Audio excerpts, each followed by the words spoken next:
Hello and welcome to World of Floorcraft. We are Nelson and Karen Rose, and this is a reminder clip for the intermediate class at the Kenn Centre on the 24th of January 2023. We did a hallelujah, a double shoulder roll, a basket cog and an accordion shoulder slide.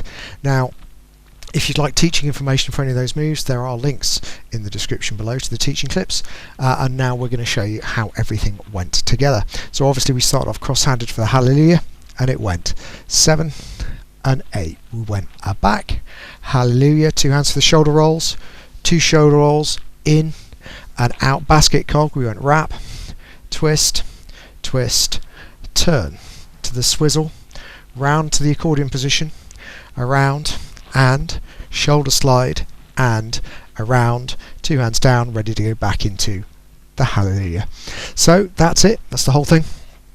Like, subscribe and hit the bell, that way you'll know every time a new video comes out. Music recommendation on the end in the windows that come up in the last few seconds of the video. That's so you got a nice track to practice the routine we've just showed you. And as always, thank you for watching World of Floorcraft. I hope you have enjoyed learning some modern jive. There is a link to some music that is good to dance modern jive to. Thank you to everyone who hit subscribe. You are helping us to make more clips. Thank you. Keep dancing.